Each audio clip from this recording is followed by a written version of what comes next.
to me. Descarado wins the Caulfield Cup again. American to the end.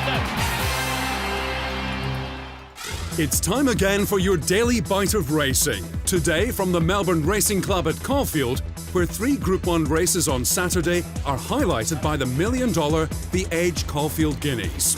But although the barrier draw for the 3-year-old classic was being staged at Media House, the small but select field had already been upstaged back at the morning gallops, where all the talk was about the reappearance of the world's fastest racehorse, Black Caviar. Not that the unbeaten mare was on the track. She had already galloped in the dark before the arrival of the throng of media. But her trainer, Peter Moody, was in incessant demand as he explained that she had come back from her spell better than ever and was ready to extend her record to an Australian benchmark 14 out of 14. Yeah, no, she's in good form. She trialled well here last week, as everyone saw, and she worked again on the course proper here this morning and come through it very well. So we're happy with her. It's a race we've targeted for, since Brisbane winter. So, no, listen, very pleased with her. She's there to run super, and as she always has.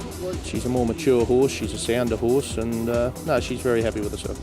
The greatest racing legend in Australia, Farlap won 14 in succession, but he had previously been beaten. Coincidentally, today was Farlap's birthday 85 years ago. Black Caviar's spring is set to include races at all 3 metropolitan clubs.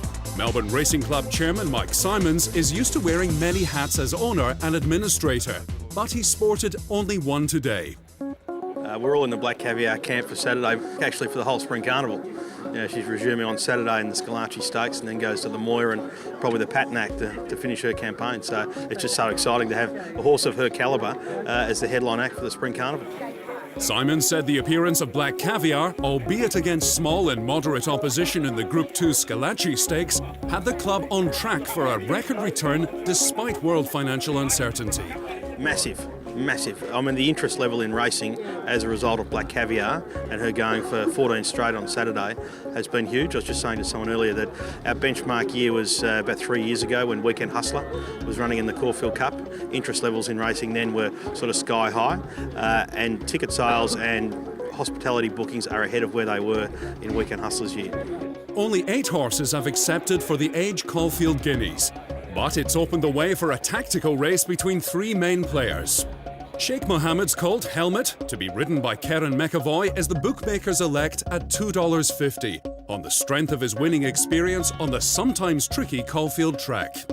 I find it's always good to have a run around there, but my fellow was his first run there the other day in the Prelude, and he got around there like he'd been there all his life. We've drawn the outside barrier, so we're going to have to set a plan to overcome that. If it was a big field and you draw the outside, obviously it's much tougher, but there's only 8 runners, so hopefully we can sort ourselves out from there. Then there's the Guri Pastoral Company's colt Smart Missile, trained by a form of Australian racing royalty in Anthony Cummings, son of the legendary Cups king Bart Cummings. He's a $3.20 chance after having no luck at his Caulfield debut. And Cummings thinks he might just be the best horse he has ever trained. Yeah, he's a pretty smart colt. He's raced without luck his last couple, but certainly, that's going to turn.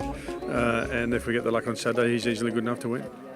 And up against the Maktoum family and the Cummings family is this man, Ron Lehman and his Mrs. Gay, who together with a group of owners have knocked back $1 million and more for their bargain-gelding Manawanui. He beat Smart Missile and Helmet in Sydney last month, but hasn't raced the Melbourne way, so he's only 3rd favourite at $5.50. But that doesn't worry Ron, who gave him a look at the Caulfield track this morning.